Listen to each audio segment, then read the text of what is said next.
తర్వాత ఈ క్లాస్లో కనుక తీసుకుంటే మనకు అనాటమీలో తర్వాత వెరీ ఇంపార్టెంట్ మనకి బిట్లు ఎక్కువగా ఈజీగా ఉండేటువంటి బిట్లు అనే కాకుండా ఎక్కువగా అడిగేటువంటి ప్రాంతం ఏంటంటే వర్టిబ్రల్ కాలం కనుక తీసుకున్నాం అనుకోండి, వెన్నెముకకు సంబంధించి మనకు కొన్ని ఇంపార్టెంట్ బిట్లు ఉంటాయి.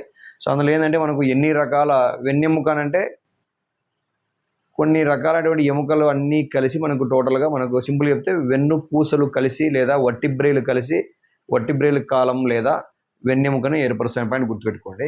ఇవి ఎలా ఉంటాయంటే అన్పెయిడ్ ఇర్రెగ్యులర్ బోన్స్ అని చెప్పేసి. సో మనం రకరకాల ఎముకల యొక్క రకాల గురించి చదువుకునేటప్పుడు మనకు పొడవు ఎముకలు పొట్టి ఎముకలతో పాటుగా మనము ఇర్రెగ్యులర్ బోన్స్ అంటే అనాకృతి బోన్లు అని చెప్పేసి అంటాడు తెలుగులో. ఎలాంటి ఆకారం లేనటువంటి బోన్స్గా చెప్పొచ్చు. వాటికి ఈ వర్టిబ్రల్ కాలంలో ఉన్నటువంటి వర్టిబ్రేలు లేదా వెన్నుపూసలు అనేటువంటివి ఎగ్జాంపుల్గా చెప్పవచ్చు. ఈ వీటిలో మనకు రెండు రకాలుగా ఉంటాయి. ఒకటి కొన్ని ఏమో కలిసిపోయి అంటే ఒకటి లేదా రెండు కానీ కలిసిపోయి అంటే ఒక వెన్నెముక దాని తర్వాత ఉన్నటువంటి వెన్నెముకతో కలిసిపోయి కొన్నిసార్లు ఫ్యూజ్ అయ్యి అంటే ఒకే ఎముకలాగా కనిపిస్తూ ఉంటాయి. అలాంటి వాటిని ఏమంటారంటే సింగిల్గా ఉండే అవకాశం కనపడతాయి చూడడానికి మనకి. అలాంటి వాటిని అంటే ఫిక్స్డ్ లేదా ఫాల్స్ వర్టిబ్రే అని చెప్పేసి ఇంపార్టెంట్ బిట్ అనమాట. ఓకేనా. సో ఏవైతే వెన్నెముకలు దాని తర్వాత వచ్చేటి వెన్నెముకతో కలిసిపోయి ఒకే వెన్నెముకలాగా కనిపిస్తాయో అలాంటి వాటిని ఏమంటారంటే ఫిక్స్డ్ లేదా ఫాల్స్ వెన్నెముకలు లేదా వెన్నుపూసలు లేదా వర్టిబ్రే అని చెప్పేసి అంటాం. అలా కాకుండా దేనికి దానికి సపరేట్గా ఉండేసి ఒకదానితో ఒకటి మూమెంట్ అంటే మనకు వెన్నెముక కదులుతూ ఉంటుంది కదా. సో కదులుతూ ఉండడం మనం బెండ్ కాగలుగుతాము, లేకగలుగుతాము, లేకపోతే పక్కకి ఇలా బెండ్ అవ్వగలము. కాబట్టి అలా మూవ్తో ఉన్నటువంటి వాటిని తీసుకుంటే మూవబుల్ లేదా ట్రూ వర్టిబ్రే అని చెప్పేసి అంటాడు అనమాట. ఓకేనా. సో ఫిక్స్డ్ అంటే కదలకుండా ఉండడము, అలా కాకుండా మూవబుల్ లేదా వాటిని ట్రూ వర్టిబ్రే అని చెప్పేసి అని ఇంపార్టెంట్ బిట్ ఇది అని చెప్పేసి అంటాం. తర్వాత ఈ టోటల్ వర్టిబ్రల్ కాలంని కనుక మనం తీసుకుంటే మనకు అనుగుణంగా మనం నేర్చుకోవడానికి వీలుగా ఉండే విధంగా 5 ప్రాంతాలుగా విభజించారనమాట. సో వాటిని సర్వైకల్ వర్టిబ్రే అని చెప్పేసి అంటాం. తర్వాత థొరాసిక్ వర్టిబ్రే అని చెప్పేసి అంటాం. ఆ తర్వాత లంబార్ వర్టిబ్రే అని చెప్పేసి అంటాం. ఆ తర్వాత సాక్రల్ వర్టిబ్రే అని, వాళ్ళ చివరిలో కాక్సిజియల్ వర్టిబ్రే అని చెప్పేసి అంటాం. సో ఈ సర్వైకల్ వర్టిబ్రే అనేటువంటిది ఏంటంటే మనకు మెడ ప్రాంతంలో ఉన్నటువంటి వెన్నెముక పూసలుగా చెప్పొచ్చు. ఓకేనా. సర్వైకల్ వర్టిబ్రే అని చెప్పేసి అంటాం. ఆ తర్వాత ఏదైతే మనకి ఇప్పుడు దొమ్మలు అని చెప్పేసి రొమ్ము అని చెప్పేసి అంటాం కదా, ఈ ప్రాంతంలో ఉన్నటువంటి ఈ వెన్నెముకలు ఏమంటామంటే థొరాసిక్ వర్టిబ్రే అంటాం. దేన్ని ఏర్పరుస్తుందంటే శరీరంలో బ్యాక్ని, వీపు భాగాన్ని ఏర్పరుస్తుంది పని గుర్తుపెట్టుకోవాలి, ఈ బ్యాక్ని. ఆ తర్వాత వచ్చేటువంటి బోన్స్ని ఏమంటామంటే వర్టిబ్రే కాలంలో లంబార్ వర్టిబ్రే అంటాం. ఇది లాయన్ అనేటువంటి ప్రాంతాన్ని, వీపుకి కొంచెం కింద భాగం ఉంటుంది కదా, దీన్ని ఏర్పరుస్తుంది. ఆ తర్వాత సాక్రల్ వర్టిబ్రేలు కలిసి కూప్ ఏరియాని ఏర్పరుస్తాయి. అండ్ చివరి కనుక తీసుకుంటే తోకను ఏర్పరిచేటువంటి వర్టిబ్రేలు ఏమంటే కాక్సిజియల్ వర్టిబ్రే అని చెప్పేసి అంటాం. ఓకేనా. సో ఇవి మనకి బిట్ అడిగే అవకాశం ఈ సింపుల్గా అడగాలనుకుంటే కనుక లయన్ ప్రాంతంలో ఏ వర్టిబ్రే ఉంటుందంటే లంబార్ వర్టిబ్రే అని, లేకుంటే సాక్రమ్ బోన్స్లో ఉన్నదాన్ని ఏమంటామంటే కూప్ అని చెప్పేసి అని, టైల్లో ఉండేటువంటి వర్టిబ్రేలను ఏమంటామంటే కాక్సిజియల్ వర్టిబ్రే. సింపుల్గా అడగాలనుకుంటే కనుక. అలా కాకుండా కొంచెం మనకు నెంబర్ ప్రకారం అడిగాను అనుకోండి, ఇందాక చెప్పినట్టు 5 ప్రాంతాలుగా విభజించామని చెప్పేసి అన్నాం. సో ఒకటి సర్వైకల్, థొరాసిక్, లంబార్, సాక్రల్ మరియు లాస్ట్ చివరి కనుక తీసుకుంటే కాక్సిజియల్ వర్టిబ్రే అని చెప్పేసి అంటాం. సో మనకి ఇంపార్టెంట్ బిట్లు ఎక్కడ ఎక్కువగా అడిగే అవకాశం ఏముంటుందంటే పశువులు అయితే ఎన్ని ఉంటాయి ఇవి ఈ 5 ప్రాంతాల్లో ఉండే వర్టిబ్రేలు. అలాగే కుక్కలు అయితే ఎలా ఉంటాయి, ఎంత నెంబర్లో ఉంటాయి, కోళ్ళలో పక్షుల్లో ఎలా ఉంటాయని చెప్పేసి గుర్తుపెట్టుకుంటే కనుక.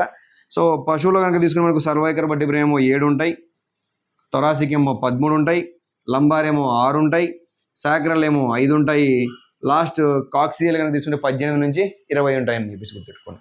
సో ఇలా ఒక్కొక్క రకంగా మనకు డాగ్స్లో తీసుకుంటే సో సర్వైకల్ సేమ్ పశువులో లాగానే 7 ఉంటాయి, థొరాసిక్ కూడా 13 ఉంటాయి, లంబార్ కనుక తీసుకుంటే 7 ఉంటాయి, అదే సాక్రల్ కనుక తీసుకుంటే 3 ఉంటాయి. సో ఇక్కడ మనకు బిట్ అడిగే అవకాశం ఉంది. పైన పశువుల్లో తీసుకుంటే 5 సాక్రల్ బోన్స్ ఉన్నాయి, కింద కనుక తీసుకుంటే డాగ్స్లో తీసుకుంటే 3 ఉన్నాయి. మనకు బిట్ అడగాలనుకుంటే ఈజీ బిట్ ఇక్కడ అడిగే అవకాశం ఉంటుంది. అలాగే కాక్సిజియల్ వర్టిబ్రే కనుక తీసుకుంటే మనకు 20 నుంచి 23 ఉంటాయని చెప్పేసి అంటాడు కుక్కల్లో. ఓకేనా. ఆ తర్వాత వెరీ ఇంపార్టెంట్ ఫౌల్స్ పక్షుల్లో కనుక తీసుకుంటే, కోళ్ళలో కనుక తీసుకుంటే very important bit cervical vertebrae ఎన్ని ఉంటాయి, 13 నుంచి 14 ఉంటాయి అంటాడు. అలాగే థొరాసిక్, లంబారు వాటి యొక్క నెంబర్ కనుక గుర్తుపెట్టుకుంటే మనకి ఎగ్జామ్లో ఎక్కువ బిట్లు పడేటువంటి అవకాశం ఉంటుంది అన్నమాట. అలా కాకుండా టోటల్గా ఈ వర్టిబ్రల్ కాలం దేంతో తయారవుతుందని చెప్పేసి మనము వర్టిబ్రా తోటి తయారవుతుందని చెప్పేసి అంటాం. ఓకేనా. ఒక వర్టిబ్రా గురించి చదువుకోవాలంటే నార్మల్గా ఒక వర్టిబ్రా అనగానే దాంట్లో ఏ నిర్మాణాలు ఉంటాయి కనుక తెలుసుకుంటే కనుక, అలా కాకుండా ఆల్రెడీ ఇక్కడ మనము ఒకటే రకమైన వర్టిబ్రాలు కనుక ఉన్నట్లయితే కనుక ఇలా మనము సర్వైకల్ వర్టిబ్రాని, థొరాసిక్ అని, లంబార్ అని, సాక్రల్ని, కాక్సిజియల్ విభజించుకొని సపరేట్గా చదవాల్సిన అవసరం ఉండేది కాదేమో. ఎందుకు చదవాల్సి వస్తుందంటే ఒక నార్మల్గా వర్టిబ్రే అనగానే ఇలా ఉంటుందని తెలుసుకున్నప్పుడు అలా కాకుండా శరీరంలో ప్రాంతాన్ని బట్టి ఆ వర్టిబ్రే యొక్క నిర్మాణము, దాని యొక్క పొడవు కావచ్చు, లెంత్ కావచ్చు, సైజు కావచ్చు, దానిలో ఉండే రకరకాల నిర్మాణాలు కావచ్చు, వాటిని చేంజ్ చేసుకొని ఆ ఏరియాకి తగిన విధంగా మారినాయి అనమాట. సో అలా కాకుండా ఒక సింపుల్గా ఒక టిపికల్ వర్టిబ్రే కనుక మనం నేర్చుకున్నాం అనుకోండి, దాని తర్వాత అసలు కొన్ని చేంజ్ చేసి ఏముంటాయి ఈజీగా గుర్తుపెట్టుకోవచ్చు అన్నమాట. ఉదాహరణకి ఒక టిపికల్ వర్టిబ్రే కనుక తీసుకున్నాం అనుకోండి, అది ఎలా ఉంటుందంటే కింద ఒక బాడీ అని చెప్పేసి ఒక నిర్మాణం ఉంటుంది, ఓకేనా. దాని తర్వాత ఆ వర్టిబ్రేలో ఏవైతే ఉన్నాయో రకరకాల నిర్మాణాలు అవన్నీ కూడా దాని చుట్టూ ఏర్పడినట్లుగా ఉంటుందన్నమాట, ఓకేనా. సో ఫర్ ఎగ్జాంపుల్ ఇదొక వర్టిబ్రే కనుక తీసుకుంటే కనుక దీని తర్వాత ఉన్న వర్టిబ్రే అంటే ఇప్పుడు ఫర్ ఎగ్జాంపుల్ ఇది వర్టిబ్రే తీసుకుంటే దీని తర్వాత వర్టిబ్రే ఇలా అతుకుంటుంది, దీని తర్వాత ఉన్నది మళ్ళీ ఇట్లా అతుకుంటుంది అనమాట. సో దీన్ని మనము బాడీగా తీసుకున్నాం అనుకోండి, దీనిపైన ఉన్నటువంటి ఈ నిర్మాణాలన్నీ కలిసి మనకు ఒక టిపికల్ వర్టిబ్రే కనుక తీసుకుంటే, అలా ఈ పైన ఉన్నటువంటి ఈ నిర్మాణాలు ఏమిటంటే ఆర్టిక్యులర్ సర్ఫేస్లో అని చెప్పేసి అంటాడు అనమాట. ఆర్టిక్యులర్ మనకు ఇటు వెనక నుంచి చూసి మనకు ఇటువైపు ఒకటి ఇలా కనపడతాయి, కానీ దాన్ని మనం పైనుంచి కనుక గమనించామనుకోండి ఇలాంటి నిర్మాణాలు దీనికే ఇది కనుక మనం తీసుకున్నాం అనుకోండి, ఇలా ఉన్నదాన్ని మనం ఇలా తీసుకుని చూసామనుకోండి, ఈ ఆర్టిక్యులర్ సర్ఫేస్లో వెనక వైపు 2, ముందు వైపు 2 ఉంటాయి అన్నమాట. సో ముందు వైపు ఉంటే ఆటోమేటిక్గా యాంటీరియర్ ఆర్టిక్యులర్ సర్ఫేస్ అని చెప్పిస్తాం. ఆర్టిక్యులేషన్ అంటే అర్థం ఏంటంటే అతుక్కోవడము. యాంటీరియర్ వైపు ముందు వైపు ఆర్టిక్యులేషన్ కోసం అంటే అతుక్కోవడానికి ఉన్నటువంటి సర్ఫేస్, ఓకేనా. సో కాబట్టి యాంటీరియర్ సింపుల్గా చెప్తే ఆర్టిక్యులర్ సర్ఫేస్లు అంటాము. ముందు వైపు ఉంటేనేమో యాంటీరియర్ ఆర్టిక్యులర్ సర్ఫేస్ అంటాం, వెనక వైపు ఉంటేనేమో పోస్టీరియర్ ఆర్టిక్యులర్ సర్ఫేస్లో అని చెప్పేసి అంటాం. అలా కాకుండా కింద చిన్న వింగ్స్ అంటే చిన్న రెక్కల్లాంటి ఉన్నటువంటి ఈ 2 నిర్మాణాలు ఏమంటామంటే ట్రాన్స్వర్స్ ప్రాసెస్లు అని చెప్పేసి అంటాం. ట్రాన్స్వర్స్ అంటే అడ్డంగా ఉండడం అన్నమాట. సో కింది వైపు ఇవి 2 ఉంటాయని పైన గుర్తుపెట్టుకోండి. ఆ తర్వాత ఈ బాడీ పైన తీసుకుంటే ఒక చిన్న రంధ్రం ఉంటుందన్నమాట. దీనిలోనే మనము వెన్నుపాము ప్రయాణం చేస్తూ ఉంటుందని చెప్పేసి అనొచ్చు, ఓకేనా. దాన్ని న్యూరోనల్ రింగ్ అని చెప్పేసి అంటాం, లేదంటే న్యూరల్ ఆర్చ్ అని చెప్పేసి అంటాడు అన్నమాట, ఓకేనా. ఇది న్యూరోనల్ రింగ్ లేదా న్యూరల్ ఆర్చ్ అని చెప్పేసి అంటాం. దీంట్లోనే మనకు రకరకాల నాడులు అన్నీ కలిసి మనకు వెన్నుపాము అని చెప్పేసి ఏదైతే అంటామో మనము ఆ వెన్నుపాము అనేటువంటి దీంట్లో పోతూ ఉంటుంది అనమాట, ఓకేనా. దీని ఏమంటాము బాడీ అంటాము. ఈ పైన వీటిని ఆర్టిక్యులర్ సర్ఫేస్లో అని చెప్పేసి అంటాం. ఈ కింద ఉన్నటువంటి వీటి రెండింటిని ట్రాన్స్వర్స్ ప్రాసెస్లో అని చెప్పేసి అంటాం. అలా కాకుండా డోర్సల్ అంటే దీని పై వైపు కనుక తీసుకుంటే ఒక చిన్న పొడవైన నిర్మాణం ఉంటుంది. దాన్ని పై వైపు అంటే డోర్సల్ వైపు ఉంది కాబట్టి డోర్సల్ కంటకము అంటాం, ముళ్ళులాగా కనిపిస్తూ ఉంది కాబట్టి దాన్ని స్పైన్ అంటాడు అనమాట. సో డోర్సల్ స్పైన్ అని చెప్పేసి అంటాం. ఎటువైపు ఉంటుంది ఇది పై వైపు ఉంటుందని గుర్తుపెట్టుకోండి. అలాగే ఇలాంటి నిర్మాణం కొద్దిగా చిన్నగా ఉంటుందని వెంట్రల్ స్పైన్ అని చెప్పేసి అంటాం, ఓకేనా. ఇవన్నీ పేర్లు ఏంటంటే మనం నేర్చుకోవడానికి అనుగుణంగా ఉండడానికి మనం పెట్టుకున్నటువంటి పేర్లు ఇవన్నీ ఉంటేనేమో దాన్ని ఒక టిపికల్ వర్టిబ్రే అని చెప్పేసి అంటాం, ఓకేనా. ఇవన్నీ ఉంటే కనుక ఒక టిపికల్ వర్టిబ్రే అని చెప్పేసి అంటాం. అలా కాకుండా దీంట్లో కొన్ని మార్పులు చేర్పులు చేసుకున్నప్పుడు రకరకాల వర్టిబ్రేలు తీసుకున్నాం. ఉదాహరణకి మనకు పశువుల్లో కనుక తీసుకున్నాం అనుకోండి, ఇలా మెడ ప్రాంతం కనుక తీసుకున్న తర్వాత ఇక్కడ హంప్ ఉంటుంది. ఇలా హంప్ ఉన్న తర్వాత ఇలా వీపు వచ్చేస్తుంది ఇక్కడ, ఓకేనా. నడుము అని చెప్పేసి ఉంటాం కదా. ఇక్కడ తర్వాత సాక్రల్ రీజన్ ఇక్కడ ఉంటుంది మనం. సో ఈ ఏరియాలో ఏవైతే థొరాసిక్ వర్టిబ్రే ఏవైతే ఈ ఏరియాలో ఉన్నాయో వాటికి ఉన్న ఈ డోర్సల్ స్పైన్ అటువంటి బాగా అభివృద్ధి చెందిట పొడువుగా ఉంటాయి అన్నమాట, ఓకేనా. సో అందుకని ఇక్కడ ఉన్న ఆకారం కూడా ఎలా ఉంటుంది మనకు ఇలా ఉంటుంది. అలాగే వీపు మీద ఇక్కడ వీపు దగ్గర తీసుకున్నాం అనుకోండి, ఇలాంటి ఉబ్బెత్తు నిర్మాణం ఉంటుందా, అట్లా ఉండదన్నమాట. సో అక్కడ ఉన్నటువంటి ఇవైతే ఉంటాయో ఈ ట్రాన్స్వర్స్ ప్రాసెస్ కదా, ఇవి ఎక్కువ వెడల్పుగా ఉంటాయి అన్నమాట, ఓకేనా. ఎక్కువ వెడల్పుగా ఉంటాయి అంటే ప్రాంతానికి తగిన విధంగా అవి చేంజ్ చేయబడి ఉంటాయి అన్నమాట. అలా కాకుండా సింపుల్గా ఇవే లక్షణాలతో దాన్ని టిపికల్ వర్టిబ్రే అంటాం. అలా కాకుండా ఇప్పుడు సాక్రమ్ ఏరియా కనుక తీసుకున్నాం అనుకోండి, ఇక్కడ ఈ సాక్రమ్ ఏరియా ఏంటంటే ఇందాక చెప్పిన మనకు ఫ్యూజన్ అనమాట. ఒకదానికోటి మొత్తం ఇప్పుడు ఏరియాలు తీసుకుంటే పశువుల్లో 5 సాక్రల్ బోన్స్ కావచ్చు, కుక్కల్లో 3 కావచ్చు, ఒకదానికోటి కలిసిపోయి ఒక సింగిల్ బోన్ లాగా కనిపిస్తూ ఉంటుంది. దాన్ని మనము సాక్రమ్ అని చెప్పేసి అంటాం. ఏమంటాం? సాక్రమ్ అని చెప్పేసి అంటాం, ఓకేనా. ఇది టిపికల్ వర్టిబ్రే సంబంధించి తీసుకుంటే బిట్లు, ఓకేనా. దాని తర్వాత వెరీ ఇంపార్టెంట్ బిట్, ఇది కొంచెం డీప్ అయినప్పుడు గుర్తుపెట్టుకోండి. ఇంకా 2 రకాల నిర్మాణాలు ఉంటాయి. ఒకటి మ్యామిల్లరీ ప్రాసెస్ అని చెప్పేసి అంటాడు, ఇంకొకటి యాక్సెసరీ ప్రాసెస్ అని చెప్పేసి అంటాడు. మ్యామిల్లరీ ప్రాసెస్ అంటే ఏంటంటే పొడుచుకొని బయటకు వచ్చేటువంటి నిర్మాణం అని గుర్తుపెట్టుకోండి. పొడుచుకొని బయటకు వచ్చే నిర్మాణం. సో అది 2 ఉంటాయి. ఒకటి మ్యామిల్లరీ ప్రాసెస్ అంటే, రెండవది యాక్సెసరీ ప్రాసెస్ అని చెప్పేసి అంటాడు. సో మనము ఇందాక చదువుకున్నప్పుడు ఏం చెప్పామంటే ఇలా చూసినప్పుడు ఈ పైన ఈ 2 ఉన్నాయని చెప్పాం కదా, ఆర్టిక్యులర్ సర్ఫేస్లని. మనకి ఇటువైపు నుంచి చూస్తే 2 కనపడుతున్నాయి. దీన్ని ఇట్లా బెండ్ చేసుకొని చూసినాం అనుకోండి, అంటే పైనుంచి చూసినాం అనుకోండి, ముందర 2 ఉంటాయి, వెనక 2 ఉంటాయి అని చెప్పేసి. ఓకేనా? ఇట్లా సైడ్ తీసుకుంటే ఫర్ ఎగ్జాంపుల్ ఇదొక ఆర్టికులర్ సర్ఫేస్ కనుక తీసుకుంటే ముందర వైపు ఉంది, అలాగే వెనక వైపు ఒకటి ఉంది. అర్థమైందా? సో యాంటీరియర్ ఆర్టికులర్ సర్ఫేస్ అంటాం, దీన్ని పోస్టీరియర్ ఆర్టికులర్ సర్ఫేస్ అని చెప్పేసి అంటాం. యాంటీరియర్కి కింద ఉన్నటువంటి ట్రాన్స్వర్స్ ప్రాసెస్ మధ్యన ఒక చిన్న ప్రాసెస్ ఉంటుంది, దానినేమో మ్యామిలరీ ప్రాసెస్ అని చెప్పేసి అంటాడు. ఇవి దేంట్లో ఉంటుంది ఇది అంటే లంబార్ వర్టిబ్రేలో ఉంటుంది, బండి గుర్తుపెట్టుకోండి. మీకు బిట్ ఏంటిదంటే ఇక్కడ మ్యామిలరీ ప్రాసెస్ అనేటువంటిది దేంట్లో ఉంటుంది, లంబార్ వర్టిబ్రేలో ఉంటుంది, అది బిట్. ఓకేనా? అలా కాకుండా రెండవది యాక్సెసరీ ప్రాసెస్ కనుక తీసుకుంటే, సో ఏదైతే మనకు పోస్టీరియర్ అని చెప్పేసి ఆర్టికులర్ సర్ఫేస్, దానికి కింద ఉన్నటువంటి ట్రాన్స్వర్స్ ప్రాసెస్కి మధ్యలో ఉంటే కనుక దాన్ని యాక్సెసరీ ప్రాసెస్ అని చెప్పేసి అంటాడు. దేంట్లో ఉందంటే లంబార్ వర్టిబ్రే, దేంట్లో కుక్కల్లో ఉన్నటువంటి దాంట్లో మనకి యాక్సెసరీ ప్రాసెస్ను గమనించవచ్చు అని చెప్పేసి అంటాడు. ఇవి మనకి ఇంపార్టెంట్ పెట్టి కొంచెం డీప్గా అడగాలనుకున్నప్పుడు ఏం అడుగుతాడు, ఈ మ్యామిలరీ ప్రాసెస్ వేటి మధ్యలో ఉంటుంది అని అడగవచ్చు. ఇందాక చెప్పిన ట్రాన్స్వర్స్ ప్రాసెస్కి యాంటీరియర్ ఆర్టికులర్ సర్ఫేస్కి ఉంటేనేమో దాన్ని మ్యామిలరీ ప్రాసెస్ అంటాడు. అలా కాకుండా ట్రాన్స్వర్స్ ప్రాసెస్కి మరియు పోస్టీరియర్ దాని ఏమంటాము అండ్ ఆర్టికులర్ సర్ఫేస్ మధ్యలో ఉంటేనేమో దాన్ని యాక్సెసరీ ప్రాసెస్ అని చెప్పేసి అంటాడు. ఎగ్జాంపుల్ ఇది ఇంపార్టెంట్ మనకి. డాగ్స్లో ఈ రెండింటిలో ఏది ఉంటుందంటే కనుక యాక్సెసరీ ప్రాసెస్ ఉంటుందని గుర్తుపెట్టుకోండి. సో ఇది మనకు వెరీ ఇంపార్టెంట్ బిట్ కనుక తీసుకుంటే. ఓకేనా?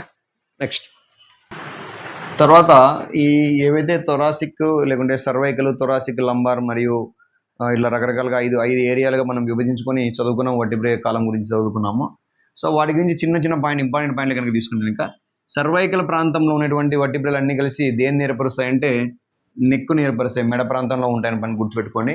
అండ్ వెరీ ఇంపార్టెంట్ బిట్ ఏంటంటే కోళ్ళతో సహా ఏవైతే పశువులు కావచ్చు, గొర్రెలు కావచ్చు, మేకలు కావచ్చు, లేదంటే కుక్కలు కావచ్చు, వీటన్నిటితో పాటుగా ఈవెన్ కోళ్ళల్లో కనుక అంటే పక్షుల్లో కూడా తీసుకున్నప్పటికీ కూడా మొదటి 2 ఈ సర్వైకల్ వర్టిబ్రేలు ఏమని పిలుస్తామంటే మొదటి దాని పేరు అట్లాస్ అంటాం, ఆ తర్వాత వచ్చే దాని పేరు యాక్సిస్ అని చెప్పేసి గుర్తుపెట్టుకోండి. ఓకేనా?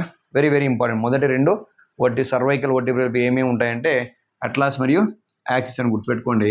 తర్వాత థొరాసిక్ వర్టిబ్రే కనుక తీసుకుంటే కనుక అంటే ఏదైతే మనకు థొరాక్స్ ఏరియాలో ఉంటాయో వాటిని కనుక తీసుకుంటే కనుక సో దీంట్లో ఏదైతే న్యూరల్ స్పైన్ లేదా దాన్ని మనము డోర్సల్ స్పైన్ అని చెప్పేసి అంటే ఏదైతే టిపికల్ వర్టిబ్రే గురించి చదువుకునేటప్పుడు మనకు దానిపైన పొడవైనటువంటి ఒక ముళ్ళు లాంటి నిర్మాణం ఉంటుందని చెప్పేసి దాన్ని డోర్సల్ స్పైన్ లేదా న్యూరోనల్ స్పైన్ అని చెప్పేసి అనగా అది బాగా గ్రేట్గా అంటే ఎక్కువగా పెద్దదిగా డెవలప్ అయి ఉంటుంది. అందుకని మనకు దాని ఎఫెక్ట్గా మనకు హంప్ అనేటువంటిది బాగా కనిపిస్తూ ఉంటుందని గుర్తుపెట్టుకోండి. ఆ ఏరియా కనుక తీసుకుంటే కొద్దిగా ఎత్తుగా ఉంటుందని గుర్తుపెట్టుకోండి. తర్వాత సో న్యూరల్ స్పైన్ ఉంటుంది, డోర్సల్ స్పైన్ ఉంటుంది, బాగా డెవలప్ అయి ఉంటుంది. దాంతోపాటుగా బాడీ అనేటువంటిది తక్కువగా అభివృద్ధి చెంది ఉంటుంది. మన టిపికల్ వర్టిబ్రే నుంచి బాడీ అని చెప్పేసి అన్నాం కదా, ఆ బాడీ అనేటువంటిది తక్కువగా అభివృద్ధి చెంది ఉంటుందని గుర్తుపెట్టుకోండి. అండ్ వెరీ ఇంపార్టెంట్ పాయింట్ కనుక తీసుకుంటే ఈ థొరాసిక్ వర్టిబ్రేకి సంబంధించి మనము ఆ థొరాసిక్ ప్రాంతంలోనే మనకు రిబ్స్ ఉంటాయి, పక్క ఎముకలు ఉంటాం కదా, ఈ రిబ్స్ అతుక్కోవడానికి అనుగుణంగా ఫ్యాసెట్లు ఉంటాయని చెప్పేసి. సో ఆల్రెడీ మనము ముందరకాల ఎముకలు వెనకకాల ఎముకలు చదువుకునేటప్పుడు మనకు ఫ్యాసెట్లు అనే పదాలు గుర్తుకుంటే దాని తర్వాత వచ్చేటువంటి ఎముకలు లేదా దాని ముందు ఉన్నటువంటి ఎముకలకు అతుక్కోవడానికి అనుకూలంగా ఉన్నటువంటి చిన్నటి గుంతలాంటి నిర్మాణాలను మనము ఫ్యాసెట్లు అని చెప్పేసి అన్నాం. అలాంటివి ఇక్కడ 2 ఫ్యాసెట్లను కలిగి ఉంటాయి అని చెప్పేసి అంటాడు. ఏవి? Thoracic vertebrae. ఒకటేమో క్యాపిట్యులర్ ఫ్యాసెట్ అని చెప్పేసి అంటాడు. క్యాపిట్యులర్ ఫ్యాసెట్, క్యాపిట్యుల్ అంటే తల అని గుర్తుపెట్టుకోండి. ఓకేనా? క్యాపిట్యుల్ అంటే తల అని చెప్పేసి గుర్తుపెట్టుకోండి. తర్వాత ఇంకొక ఫ్యాసెట్ కనుక తీసుకుంటే ట్రాన్స్వర్స్ ఫ్యాసెట్ అని చెప్పేసి అంటాడు. ఇక మనకు ఈ ట్రాన్స్వర్స్ ప్రాసెస్ కనుక తీసుకుంటే కనుక అక్కడ ట్యూబర్కులర్ ఫ్యాసెట్ అని ఇంకొక నిర్మాణం ఉంటుంది. ట్యూబర్కుల్ అంటే ఏం చెప్పాము మనము? ఉబ్బెత్తు లాంటి నిర్మాణము అని చెప్పేసాను. ఓకేనా? సో కాబట్టి 2 రకాల ఫ్యాసెట్ ఉంటాయి. ఒకటేమో క్యాపిట్యులర్ ఫ్యాసెట్ అంటాడు, అది దేని మీద ఉంటుందంటే బాడీ మీద ఉంటుంది, వర్టిబ్రే యొక్క బాడీ మీద ఉంటుంది. రెండో ఫ్యాసెట్ ఏమో ట్యూబర్కులర్ ఫ్యాసెట్ అని చెప్పేసి అంటాడు, దాన్ని ఏమో ట్రాన్స్వర్స్ ప్రాసెస్ దగ్గర ఉంటుందని గుర్తుపెట్టుకోండి. ఈ 2 కూడా దేనికి ఉపయోగపడతాయంటే పక్క ఎముకలు లేదా రిబ్స్ అతుకోవడానికి అనుకూలంగా ఆ 2 ఫ్యాసెట్లు కూడా ఉంటాయని గుర్తుపెట్టుకోండి. తర్వాత లంబార్ వర్టిబ్రే కనుక తీసుకుంటే కనుక ఏదైతే థొరాసిక్ వర్టిబ్రే చదువుకునేటప్పుడు మనకు న్యూరల్ స్పైన్ పైన ముళ్ళు లాంటి నిర్మాణం ఉంటుంది కదా, అది ఎక్కువగా డెవలప్ అయిందని చెప్పేసి అన్నామో, ఈ లంబార్ వర్టిబ్రే కనుక తీసుకుంటే ఏదైతే మనకు డోర్సల్ స్పైన్ లేదా న్యూరల్ స్పైన్ అనేది తక్కువగా అభివృద్ధి చెంది ఉంటుంది. కానీ ఈ ట్రాన్స్వర్స్ ప్రాసెస్లు మాత్రం సైడ్ వింగ్స్ లాగా పెద్దగా వెడల్పుగా పొడవుగా ఉంటాయి అనమాట. ఎలా ఉంటాయంటే అప్వర్డ్ డీవియేషన్ కలిగి ఉంటాయి, ఇట్లా సైడ్కి వింగ్స్ లాగా రెక్కల్లాగా పైకి ఉంటాయి అనమాట. ఓకేనా? సో మనకు బిట్లు ఏమనుకోవచ్చు, థొరాసిక్ వర్టిబ్రే ఏమి ఎక్కువ అభివృద్ధి చెంది ఉండొచ్చు అంటే డోర్సల్ స్పైన్ లేదా న్యూరల్ స్పైన్. అలాగే లంబార్ వర్టిబ్రల్ ఏమి అభివృద్ధి చెందుతాయి బాగా అంటే ట్రాన్స్వర్స్ ప్రాసెస్ బాగా అభివృద్ధి చెంది ఉంటాయని గుర్తుపెట్టుకోండి. దీని తర్వాత వచ్చేటువంటి బోన్ సాక్రల్ వర్టిబ్రే అంటని చెప్పేసి అంటాం. కానీ ఇక్కడ ఏవైతే సాక్రమ్ ఏరియాలో ఉండే వర్టిబ్రాలు ఉంటాయో అవన్నీ కూడా ఫ్యూజ్ అయిపోయి కలిసిపోయి ఒకే ఒక ఎముకలాగా కనిపిస్తూ ఉంటాయి మనకు. అది ఎలా ఉంటుందంటే ట్రయాంగిల్ షేప్లో ఉంటుంది, త్రిభుజాకారంలో ఉంటుందని గుర్తుపెట్టుకోండి. దాన్ని ఏమంటాడంటే సాక్రమ్ అని చెప్పేసి అంటాం. ఏమంటాం దీన్ని? సాక్రమ్ అని చెప్పేసి అంటాం. ఏ షేప్లో ఉంటుంది? ఇది ట్రయాంగిల్ షేప్లో ఉంటుంది. దీని కనుక తీసుకుంటే 2 సర్ఫేస్లు ఉంటాయి, అంటే 2 తలాలు ఉంటాయి, 2 బార్డర్లు ఉంటాయి, అంటే 2 అంచులు ఉంటాయి. దీనికి అలాగే బేస్ అనేటువంటిది ఒకటి, అపెక్స్ అనేటువంటి నిర్మాణంగా మనము చెప్పవచ్చు. దీన్ని ఎలా ఉంటుందని చెప్పేసి అన్నాం? ట్రయాంగిల్ షేప్ అంటే ఇదే కదా మనకి. ఇది అపెక్స్ ఏరియా, ఇది బేస్ ఏరియా అని గుర్తుపెట్టుకోండి. ఓకేనా? సో ఇది దీనికి సాక్రమ్ యొక్క నిర్మాణానికి సంబంధించి. And very very very important bit ఏంటి దీనికి సంబంధించి అంటే, ఈ సాక్రమ్ యొక్క పని ఏంటంటే పెల్విక్ క్యావిటీ అని చెప్పేసి అంటాం. ఓకేనా? సో మన బాడీలో రకరకాల కుహరాలు ఉన్నాయి కదా, అందులో దీని మేజర్ కుహరం ఇక్కడ ఉన్న ఏరియానేమో థొరాసిక్ క్యావిటీ అంటాం, ఈ ఏరియానేమో అబ్డామిన్ క్యావిటీ అంటాం, ఈ క్రింద ఉన్నటువంటి దీన్ని పెల్విక్ క్యావిటీ అని చెప్పేసి అంటాం. కటి కుహరము అంటాడు తెలుగులో. సో ఈ పెల్విక్ క్యావిటీలోనే మనకు ఈ మెయిన్గా ప్రత్యుత్పత్తి వ్యవస్థ అనేటువంటిది ఉంటుంది అని చెప్పేసి అంటాం కదా. ఆ ప్రత్యుత్పత్తి వ్యవస్థ దేంట్లో ఉంటుందన్నాము? పెల్విక్ క్యావిటీలో అన్నాం. మరి దీనికి ఏం సంబంధం అంటే ఆ పెల్విక్ క్యావిటీ యొక్క పైకప్పును, రూఫ్ను ఏర్పరుస్తుంది ఈ సాక్రమ్ అని గుర్తుపెట్టుకోండి. మన రెక్టంలో చేయబెట్టినప్పుడు మనకు పైన తగిలేటువంటి ఎముక ఏంటంటే ఈ సాక్రమ్ అని గుర్తుపెట్టుకోండి. Okay, very very important. తర్వాత ఈ చివర ఉన్నటువంటి అంటే ఈ ఎముక వెనుక అంచు కనుక తీసుకున్నాం అనుకోండి, ఇలియం తోటి అతుకొని ఉంటుంది. సో మనము ఈ తుంటి ఎముక లేకుంటే పెల్విక్ బోన్ గురించి చదువుకున్నప్పుడు ఇలియం, ఇష్కియం మరియు ప్యూబిస్ అని చెప్పేసి చదువుకున్నాం కదా. సో దాంట్లో ఇలియంతో ఈ పోస్టీరియర్ బార్డర్ అనేటువంటిది అతుకొని ఉంటుందని గుర్తుపెట్టుకోండి. అండ్ లాస్ట్ కనుక తీసుకుంటే కాక్సీజియల్ వర్టిబ్రే అని చెప్పేసి అంటాం. ఇవి తోకలో ఉన్నటువంటి వెన్నెముకలుగా చెప్పొచ్చు. ఎన్ని ఉంటాయంటే ఇవి టోటల్గా మనకు రకరకాల స్పీషీలో రకరకాలుగా చదువుకున్నాం కదా. 20 నుంచి 23, 18 నుంచి 20 అట్లా చదువుకున్నాం కదా.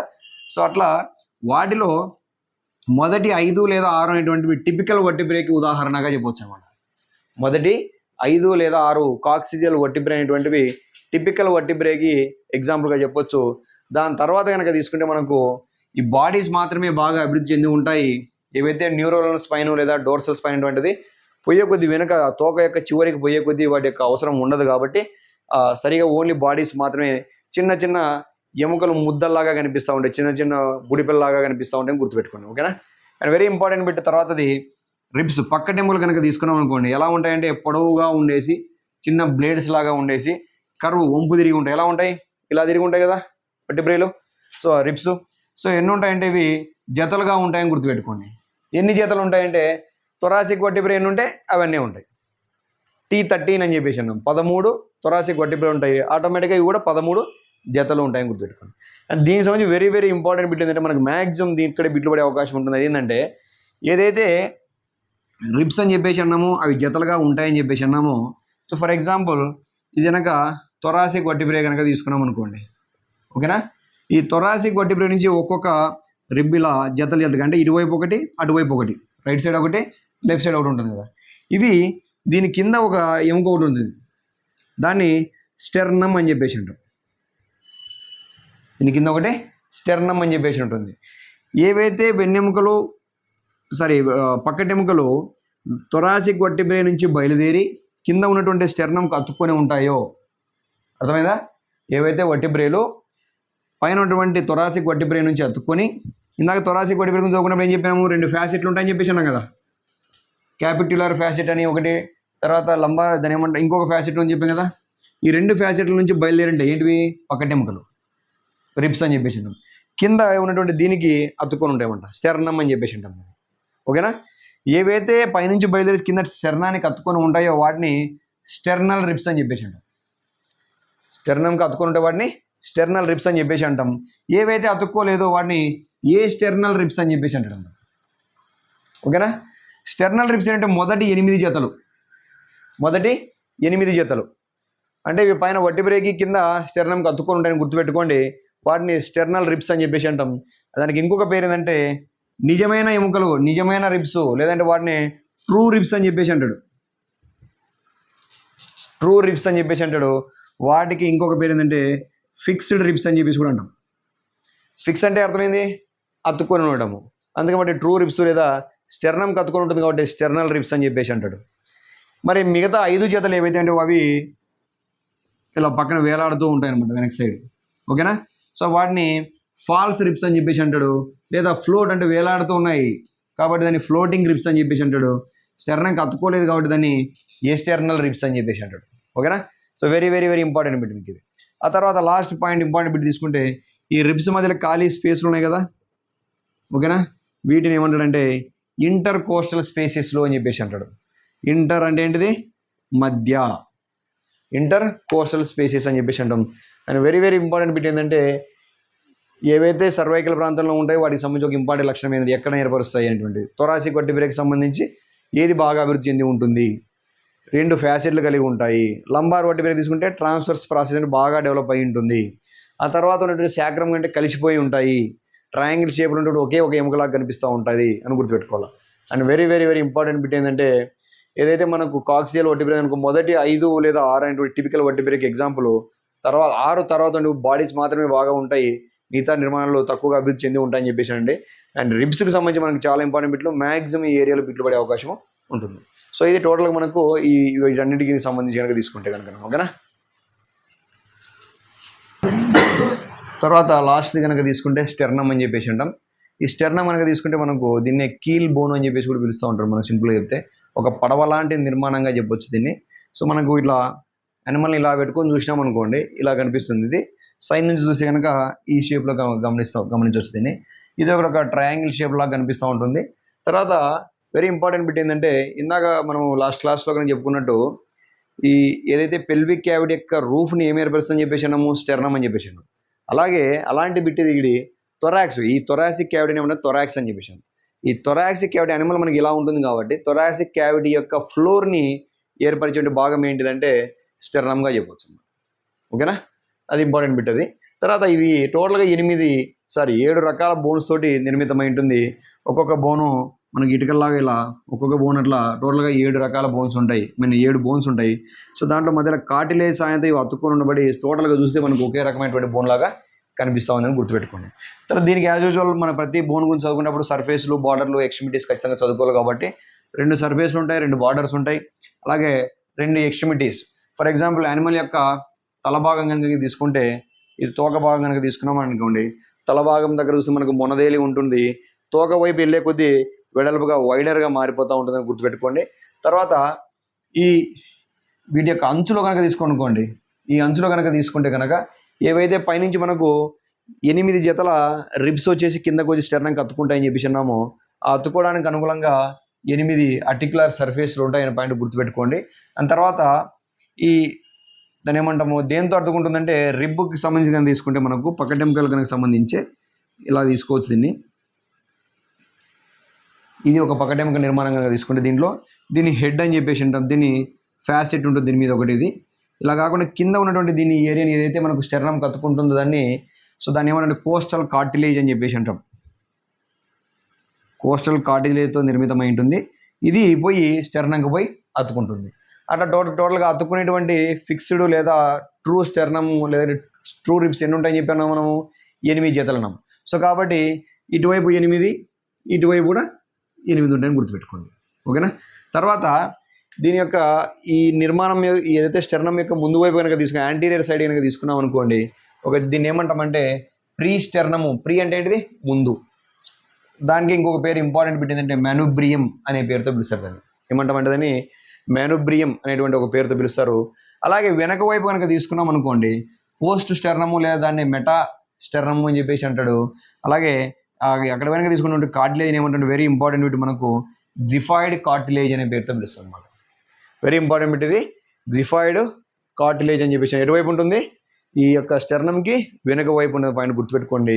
ఇది ఇమ్మీడియట్గా దాని తర్వాత ఉన్నటువంటి థొరాసిక్ క్యావిటీని మరియు అబ్డామిన్ క్యావిటీ విడదీస్తూ మనకు ఒక పెద్ద లేయర్ ఉంటుంది, దాని ఏమంటాం డయాఫ్రమ్ అని చెప్పేసి అంటాం, విభాజక పటలము అని చెప్పేసి అంటాడు. సో అది ఈ జిఫాయిడ్ కార్టిలేజ్కి ఆనుకొని ఉంటుంది పైన గుర్తుపెట్టుకోండి. And last very important point ఏంటంటే ముందు ఉన్నటువంటి ప్రీ స్టెర్నము లేదా మెనుబ్రియము, వెనక ఉన్నటువంటి పోస్ట్ స్టెర్నము లేదా మెటా స్టెర్నము, ఈ రెండు మధ్య ఉన్నటువంటి ప్రాంతాన్ని అంటే మీసో స్టెర్నము. మీసో అంటే మధ్య అని అర్థం. ఓకేనా, మీసో అంటే మధ్య అని చెప్పేసి గుర్తుపెట్టుకోండి. సో ఇది వెరీ ఇంపార్టెంట్ బిట్ స్టెర్నమ్కి సంబంధించి కనుక తీసుకుంటే కనుక ఇక్కడ అడిగే అవకాశం ఏముంటుందంటే వెనక వైపు ఏముంటుంది, జిఫాయిడ్ కార్టిలేజ్ గురించి అడగొచ్చు, ఈ 8 జతలు అనేటువంటి ఆర్టిక్యులర్ సర్ఫేస్ ఉన్న పాయింట్ గురించి అడగొచ్చు, ముందు వైపు మాన్యూబ్రియం అనేటువంటిది ముందు వైపు ఉంటుందా వెనక వైపు ఉంటుందా అని చెప్పేసి అడిగే అవకాశం ఉంటుంది. తర్వాత ఎన్ని ఎన్ని బోన్స్ తోటి ఫ్రాగ్మెంట్స్ తోటి ఏర్పడుతుంది, 7 ఎముకల లాంటి నిర్మాణాలతో ఏర్పరుస్తుందని చెప్పి గుర్తుపెట్టు అడగవచ్చు. అలాగే థొరాసిక్ క్యావిటీ యొక్క ఫ్లోర్ని ఏర్పరుస్తుందని అడగవచ్చు. అండ్ వెరీ ఇంపార్టెంట్ బిట్ తర్వాత కనుక తీసుకుంటే లాస్ట్ది మనకు టోటల్గా మీకు ఉన్నటువంటి ఎముకల గురించి ఆస్టియాలజీ అంటాం కదా, ఆ ఎముకల గురించి సంబంధించి మనకు ఇంపార్టెంట్ లాస్ట్ ఏంటంటే స్కల్, పుర్రె ఎముకలు అని చెప్పేసి అంటారు. ఆ పుర్రె ఎముకలు కనుక తీసుకుంటే మనకు 2 రకాల ఎముకలు ఉంటాయి. ఒకటి క్రేనియల్ బోన్స్ అని చెప్పేసి అంటాడు, రెండవది ఫేషియల్ బోన్స్ అని చెప్పేసి అంటాడు. సో క్రేనియల్ బోన్ కనుక ఇక్కడ ఈ పై వైపు కనుక తీసుకున్నాం అనుకోండి, ఇవంతా ఏం ఏర్పరుస్తాయి అంటే బ్రెయిన్ మరియు కొన్ని ఇంపార్టెంట్ ఆర్గాన్స్ అంటే చెవికి సంబంధించి ఇంపార్టెంట్ ఆర్గాన్స్ ఏవైతే ఉన్నాయో వాటిని ఆవరించి ఉంటాయి క్రేనియల్ బోన్స్, తల పుర్రె ఎముకలు కనుక తీసుకుంటే. తర్వాత ఈ ఫేషియల్ బోన్స్ కనుక తీసుకున్నాం అనుకోండి, ఉదాహరణకి మనకు ఈ మ్యాండిబుల్ కావచ్చు, ఉన్నటువంటి రకరకాల బోన్స్ ఉంటాయి మీకు. అవి ఆ బోన్స్ అన్ని కలిసి నాలుక, ఓకేనా, నాలుక కావచ్చు, లారింగ్స్ అంటాము, ఈ ముక్కు యొక్క నాజల్ క్యావిటీస్ ఉంటాయి, ముక్కు యొక్క కుహరాలు ఉంటాయి, వాటిని కాపాడుతుంటాయి, వాటిని ఫేషియల్ బోన్స్ అంటాం. ఇవి మనకు 7 రకాలుగా ఉంటాయి. ఈ నెంబర్ ఇంపార్టెంట్ కాకపోయినప్పటికీ కూడా మీకు మెయిన్గా దేని గురించి ఏముంటే గుర్తుపెట్టుకుని పెద్దగా ఇంపార్టెంట్ మీకు సిలబస్లో కూడా ఎక్కువగా లేదు వీటి గురించి, ఓకేనా. సో ఇది టోటల్గా బోన్స్కి సంబంధించి కనుక తీసుకుంటే, సో వెరీ ఇంపార్టెంట్ బిట్. మీరు చదువుకోవాల్సింది ఎట్లా చదువుకోవాలంటే ప్రతి బోను కూడా ఏ ప్రాంతంలో ఉంది అంటే ముందర కాల్లో ఉందా వెనకాల్లో ఉందా, ఉంటే కనుక అది పొడవు ఎముకనా పొట్టి ఎముకనా, లేదంటే పొట్టి ఎముక లేకుంటే పొడవు ఎముకనా, లేకుంటే ఇర్రెగ్యులర్ బోనా, లేకుంటే సెసమాయిడ్ బోనా, దాన్ని ఏమంటాం, ఆ బోన్ యొక్క రకం గురించి నేర్చుకోవడము, అది ముందర కాల్లో ఉంటుందా వెనక కాల్లో ఉంటుందో తెలుసుకోవడము. ఆ తర్వాత ప్రతి బోను గురించి చదువుకునేటప్పుడు మనము వాటికి కొన్ని అంచులు ఉంటాయి, కొన్ని బార్డర్స్ ఉంటాయి, కొన్ని ఎక్స్ట్రిమిటీస్, ప్రాక్సిమల్ మరియు డిస్టల్ ఎక్స్ట్రిమిటీస్ అని చెప్పేసి అన్నాం. ప్రతి బోను కూడా ఏదో ఒక జాయింట్లో ఇన్వాల్వ్ అయి ఉంటుంది కాబట్టి ఉంటే ఆ జాయింట్, ఆ ఎముక పై ఎండ్లో ఏ జాయింట్లో ఇన్వాల్వ్ అయి ఉంటుంది, కింద ఎండ్లో ఏ జాయింట్లో ఇన్వాల్వ్ అయిందని చెప్పి గుర్తుపెట్టుకుంటాం. అలాగే ప్రతి బోను గురించి చదువుకునేటప్పుడు మనం ఏం చదువుకోవాలంటే, సో పశువుల్లో ఒక రకమైన క్యారెక్టర్ ఉంటుంది, అదే క్యారెక్టరు కుక్కల్లో కానీ వాటిలో ఉండొచ్చు ఉండకపోవచ్చు, ఉంటే ఏం పేరుతో ఉంటుంది లేకుంటే ఇంకో పేరుతో ఏముంటుంది అని గుర్తుపెట్టుకోవాలి. తర్వాత ముఖ్యంగా ఏవైతే మనము ఈ రిబ్స్ గురించి, స్టెర్నల్ రిబ్స్ అని, ఏ స్టెర్నల్ రిబ్స్ అని చెప్పేసి అన్నామో వాటి యొక్క నెంబర్ కావచ్చు, ఏవైతే ఎన్ని జతల రిబ్స్ వేలాడుతూ ఉంటాయి, ఇవన్నీ అతుక్కొని ఉంటాయని, స్టెర్నం ఏంటిది, రకరకాల పశువుల్లో లేకుంటే కుక్కల్లో కావచ్చు, పక్షుల్లో కావచ్చు, పశువుల్లో కావచ్చు, ఈ రిబ్స్ ఎన్ని జతలు ఉంటాయని గుర్తుపెట్టుకోవచ్చు. వర్టిబ్రేకి సంబంధించి కనుక తీసుకుంటే టిపికల్ వర్టిబ్రే యొక్క లక్షణాలు కనుక బాగా చదువుకుంటే కనుక, సో దేంట్లో డోర్సల్ స్పైన్ బాగా డెవలప్ అయి ఉంటుంది, దేంట్లో డెవలప్ అయి ఉండదు, దేంట్లో ట్రాన్స్వర్స్ బాగా డెవలప్ అయి ఉంటుంది, దేంట్లో డెవలప్ అయి ఉండదు, దేంట్లో న్యూరల్ కెనాల్ అనేటువంటిది బాగా అభివృద్ధి చెంది ఉండదు, ఏ ప్రాంతంలో నెక్లో ప్రాంతంలో ఏమేమి ఉంటాయి, థొరాసిక్ వర్టిబ్రే అంటే దానికి సంబంధించి ఇంపార్టెంట్ లక్షణాలు ఏంటివి, ఓకేనా, శాక్రమ్కి సంబంధించి ఏంటివి, ఓకేనా, ఏ స్పీసీస్లో మనకు శాక్రం అనేటువంటిది ఉండదు. సో ఇవి మనకు వెరీ వెరీ ఇంపార్టెంట్ బిట్లుగా చెప్పుకోవచ్చు అన్నమాట. సో ఇది టోటల్గా ఆస్ట్రియాలజీకి సంబంధించినటువంటి టాపిక్ అన్నమాట.